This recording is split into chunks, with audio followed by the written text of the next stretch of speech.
Abrimos un día más nuestro espacio de psicología y lo hacemos de la mano de Enric Valls. Enric, bienvenido una semana más a nuestro programa. Gracias, un placer estar aquí de nuevo. Ansiedad y estrés son dos términos que nos acompañan en esta sociedad que vive muy deprisa. Estos términos son casi inseparables, pero que hay que diferenciar porque hay parte positiva y parte negativa por ellos. Correcto, la ansiedad no es buena ni mala. La ansiedad es adaptativa o desadaptativa. Nos ayuda a adaptarnos e incluso a resistir ante situaciones vitales o situaciones que nos generan una alerta. La ansiedad podemos identificarla, pues por ejemplo, tiene diferentes síntomas, que es sequedad de boca, sudoración, e incluso lo solemos focalizar en la parte del estómago o incluso en la espalda o dolores musculares cuando es de forma muy constante. Pero de hecho nos ayuda, es un mecanismo que tiene el ser humano para reaccionar ante situaciones vitales como antes comentaba. Pues por ejemplo, si tengo que prepararme un examen para una oposición o para el colegio o la universidad. Por ejemplo, me prepara para hacer una entrevista de trabajo. La ansiedad es ese mecanismo que nos ayuda a reaccionar ante situaciones, por ejemplo, laborales. Tienes que presentar un trabajo en esta fecha. Entonces, el mecanismo es de acción, de alerta. Incluso, ¿qué ocurre? Que hay personas que esa ansiedad la tienen de forma constante. Y definida lo que es el término de ansiedad y comprobado que no es ni buena ni mala, sino sencillamente que cada ser humano la tiene que asumir y trabajar, ¿cuáles son los síntomas? Bueno, los síntomas ya los hemos dicho, pero ¿cuál sería lo que nunca deberíamos de hacer delante de situaciones de ansiedad? Por ejemplo, la negación del problema, es decir, no tengo ansiedad, en fin. Sí, precisamente la ansiedad es, para que lo sepan nuestros espectadores y los pueden identificar, son aquellas personas que están, por ejemplo, en el jueves y están pensando en el domingo. Son aquellas personas que están comiendo y están pensando en el postre. Están constantemente pensando en el futuro o tienen esas sensaciones físicas como hemos comentado y son pensamientos catastrofistas, negativos, incluso de futuro. Constantemente la palabra ¿y si? ¿Y si me va a dar un parraque? ¿No? Voy a tener un ataque. ¿Y si me voy a quedar sin trabajo? ¿Y si me voy a quedar sin pareja? ¿Y si? ¿Y si? ¿Y si? Es constantemente, le da veracidad a ese pensamiento y entra en modo rotonda. De hecho, para que lo sepan, es cuando el reloj interno va más deprisa que el reloj externo. Están constantemente pensando y eso lo que impide es aprovechar ese presente, ¿no? Una de las técnicas que solemos también recomendar es decir stop a este pensamiento porque digamos que esto es un engranaje, las personas tenemos por un lado pensamientos, esos pensamientos generan unas emociones y esas emociones unos hábitos. La persona que tiene esos pensamientos negativos le generan unas emociones negativas y eso momentos de aislamiento, por ejemplo, o de algún tipo de adicción, porque la ansiedad es el síntoma de algo que hay más detrás o digamos, más profundo. Por ejemplo, tenemos se llaman trastornos de ansiedad generalizada, porque tiene la persona constantemente 24 horas ese sentimiento de ansiedad, despertares nocturnos, e incluso está muy irritable, muy agresivo. Luego está muy relacionada con los trastornos obsesivos compulsivos, de limpieza, de comprobación, de rituales, y también tiene una estrecha relación con las fobias. Personas con miedo a salir o a encontrarse con mucha gente o, bueno, diferentes tipologías de fobia, ¿no? Cuando decimos que se ha tenido un ataque de ansiedad severo, es decir, esto de que la gente no puede respirar, ¿esto cómo se soluciona? Es decir, a un paciente que sufre de estos ataques, ¿cómo lo puede solucionar a nivel físico? El cuerpo es muy inteligente. y cuando reacciona de forma con un ataque de pánico, un ataque de ansiedad, es porque es respuesta a algo que es mental. Es la respuesta o incluso es la señal de alarma a algo que nos está preocupando. Cuando alguien siente o tiene ese ataque intenso, por cierto, debo de decir que nadie se muere de un ataque de ansiedad. Nadie se muere. Es cierto que esto es como una ola, sube, tiene su punto más álgido y luego baja, disminuye, pero nadie se muere de un ataque de ansiedad. La ansiedad es esa respuesta o incluso esa reacción emocional a algo que uno interpreta como peligro. Constantemente está dando veracidad a pensamientos que son irracionales, que no van a ocurrir, que tienen un gran porcentaje, porque las personas se tienen que preguntar, ¿este pensamiento que tengo irracional es probable que ocurra o es posible? Bueno, hay probabilidad. ¿Es posible que caiga un avión aquí? Sí, es posible. ¿Pero cuánto es de probable? Pues 0,0001. Cuando vayamos, mira, hay una técnica que cuando acude la persona a consulta y refiere tener mucha ansiedad, siempre se le pregunta, hay una pregunta clave, que es, ¿usted cuánto de rápido come? Y todos te dicen 3 minutos, 5, 10, o incluso hay gente que me ha llegado a decir en 1 minuto y medio. Eso ya es respuesta de que algo no funciona, porque normalmente quien repite eso en las comidas, repite eso en su vida diaria. De hecho, uno de los ejercicios que nosotros solemos remarcar es que, vale, a partir de ahora vas a comer en 30 minutos, vas a degustar cada bocado, vas a intentar describir la textura del alimento. ¿Para qué? Para empezar a aprender y a reprogramar esa ansiedad y ese automatismo, ¿no? Normalmente asociamos este tipo de efectos, ¿no? La ansiedad, con la automedicación de relajantes musculares, de antidepresivos, y esto quizás estamos poniendo gasolina en el fuego. Sí, y además también es como ponerle un parche a esa herida que quizá debemos de ir al origen. Es mucho más cómodo, es mucho más sencillo tomarse un comprimido y relajarse antes de que hacer un trabajo personal. Sí que es cierto que cada persona es un mundo, cada persona es una situación y hay que estudiar muy bien en qué momento debe de recibir esa medicación. Por eso nosotros trabajamos a nivel multidisciplinar, con salud mental, incluso con psiquiatría, para complementar a veces el trabajo terapéutico. Es mucho más cómodo el tomarse, insisto, un medicamento y olvidarse. También es cierto que cuando uno le es imposible controlar esos pensamientos, pues bueno, sí que podemos utilizarlo de forma puntual, pero no acomodarse a ese movimiento de meterse la pastilla en la boca. De hecho, nos hemos encontrado personas que tienen una depresión crónica, que han estado 10, 15 años tomando solamente medicación y se han habituado a esa actividad o conducta.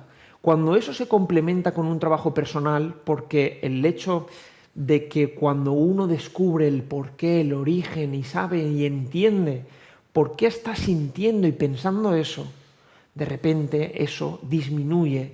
Nosotros decimos que curamos con la palabra y la persona se cura y cicatriza con el entendimiento y la conversación. Y hay una causa de vergüenza en las personas que lo sufren, es decir, esto de el qué dirá la gente, a ver si no se enteran.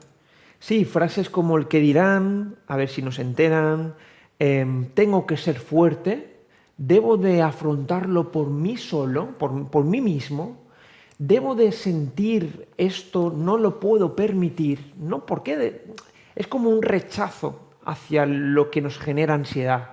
Yo no me permito sentirme así. Y eso genera mucho más sufrimiento, mucha más culpabilidad y mucha más irracionalidad, porque esto es una rotonda. Nosotros decimos el síndrome de la rotonda, cuando viene un pensamiento y no sé o no soy capaz de decir stop o incluso de canalizar esa tensión. Esos pensamientos, como antes o como acabamos de comentar, vienen también por esa programación de la sociedad de que debemos de ser fuertes, incluso debemos de ser personas exitosas y no tenemos ningún problema. Y eso no es así, eso viene de la sociedad occidental, porque es totalmente diferente a la sociedad oriental, ¿no? Es decir, la inmediatez, el ahora, lo quiero ya, ¿no? E incluso de chafar cabezas ante todo, ¿no? Y eso genera mucho más tensión y mucho más sufrimiento. Y podríamos hablar de las personas que sufren la ansiedad como que viven constantemente en un estado de alarma, de miedo a que vuelva a ocurrir y no son capaces de arbitrar el problema, ¿no? de afrontarlo. Sí, efectivamente, la persona ansiosa va constantemente con el estado de alarma, con una señal, un piloto rojo, que es yo interpreto esto como peligro, constantemente. El salir a la calle es peligro. El hablar y el afrontar a una entrevista de trabajo o incluso el hablar con un compañero es ya señal de alarma. El hablar con mi padre o mi madre, decirle que esto no me parece bien, es ya el piloto automático y eso genera mucho bloqueo, mucha insatisfacción que debemos de canalizar pues a través, por ejemplo, de la relajación, de la meditación, de la práctica del yoga o incluso también de canalizar toda esa tensión a través de la expresividad. Podemos potenciar, todo el ser humano es único, es irrepetible, pero sí que es cierto que todos tenemos nuestras capacidades y nuestras limitaciones. Potenciemos esas capacidades, potenciemos esas habilidades y disminuyamos también esa ansiedad. Otra de las técnicas que podemos utilizar es la práctica del ejercicio físico. La práctica del ejercicio físico está demostrado que tiene beneficios. Liberamos sustancias químicas a nivel cerebral, dopamina, serotonina, felicidad, tranquilidad. Estamos generando un nuevo hábito. Es ahora que estamos practicando el deporte o el ejercicio físico, el caminar, ya le dedicamos una hora menos a esas preocupaciones. Ese nuevo hábito, como antes comentaba, también nos ayuda a canalizar toda esa tensión emocional y agotarnos y por lo tanto dormiremos y descansaremos mejor. Esto es una rueda. Y hay una palabra que no la deberíamos utilizar, pero que los pacientes con ansiedad la utilizan constantemente, y es la impaciencia. Ellos quisieran que esto se resolviera ya. Cierto es, hay frases que he escuchado en consulta que es: Enric, quiero ya, quiero resultados, quiero curarme ya. Y desgraciadamente la vida es un proceso. De hecho, yo siempre pongo el mismo ejemplo. Cuando uno tiene un problema físico, acude al médico y el médico le hace un diagnóstico. Si considera que hay que operar, pasará por un proceso de operación, de quirófano. Después del quirófano tiene su proceso de cicatrización y de curación y después un proceso de rehabilitación, dependiendo un poco de la situación, ¿no? Por lo tanto, es un proceso que nos sirve también para practicar esa paciencia. Decíamos el ejemplo de la comida, ¿no? El hecho, voy a practicar sin ningún tipo de distracción, sin televisor, sin radio, sin móvil. Voy a estar conscientemente comiendo para también practicar esa paciencia que desgraciadamente nadie nos ha enseñado, ¿no? Cuando uno me decía el otro día, una paciente, Enric, me he dado cuenta con la paciencia cuando me he puesto a cuidar de mi planta, a regarla, pues de repente eso también tiene un proceso, no crece de un día para otro, ¿no?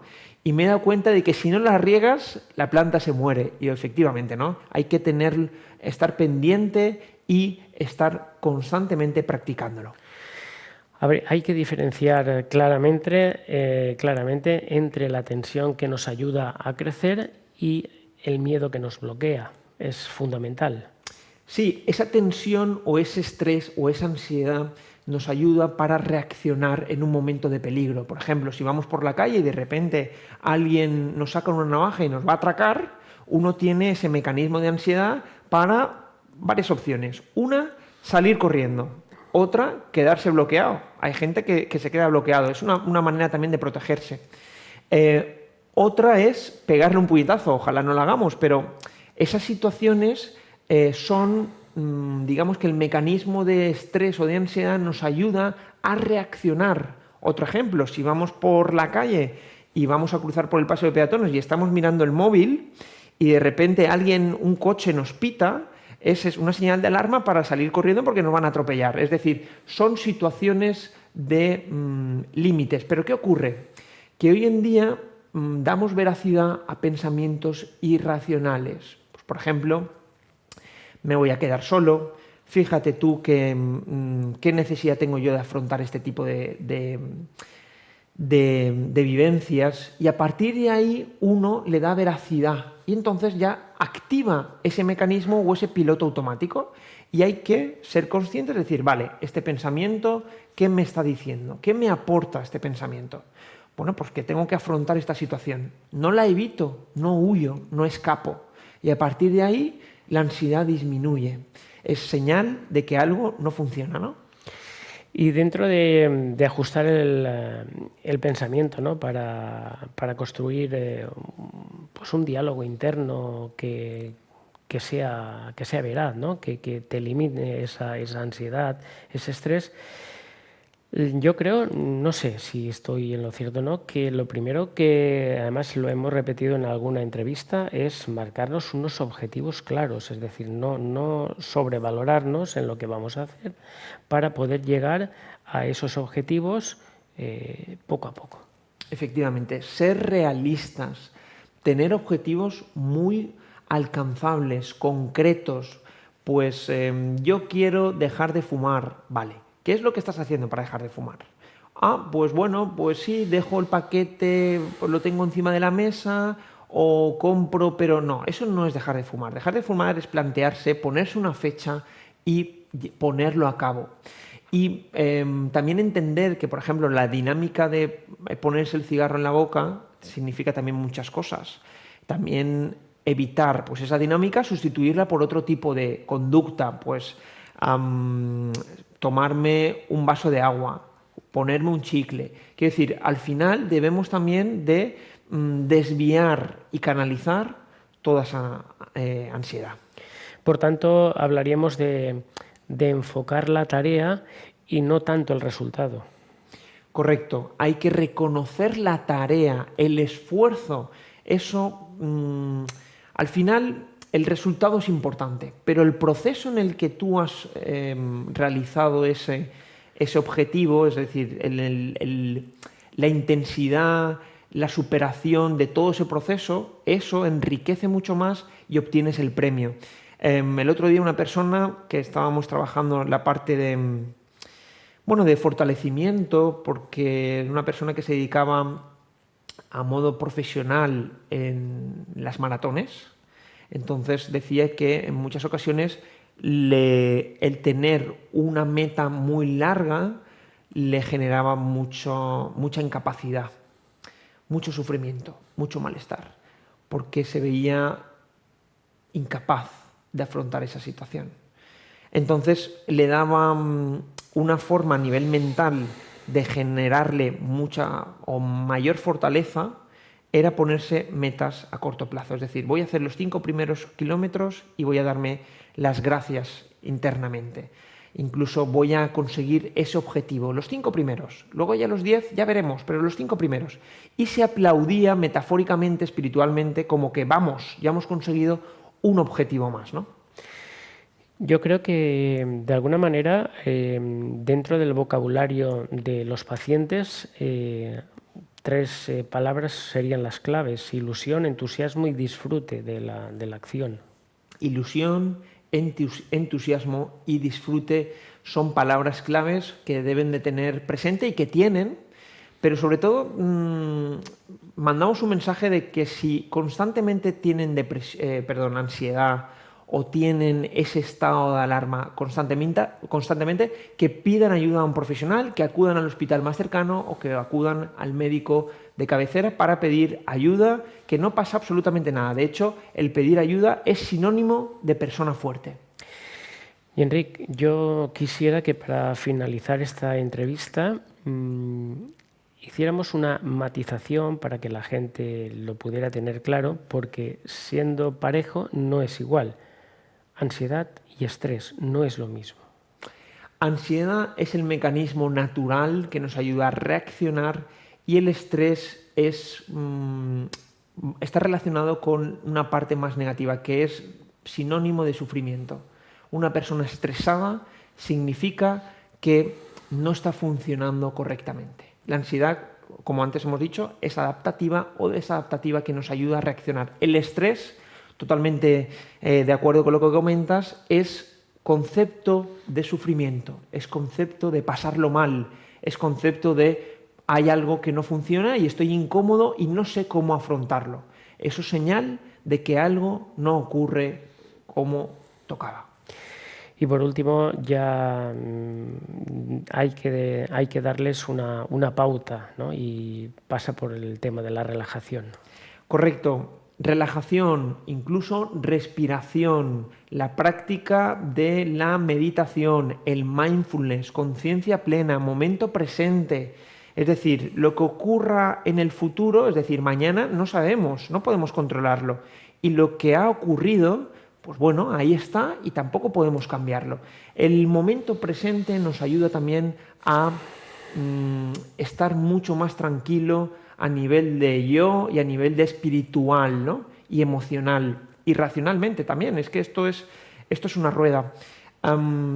Pueden hacer nuestros espectadores la técnica de Jacobson, pueden buscarla en Google, o incluso una técnica de relajación guiada en el que a través de una música y a través de unos pasos que pueden estar accesibles.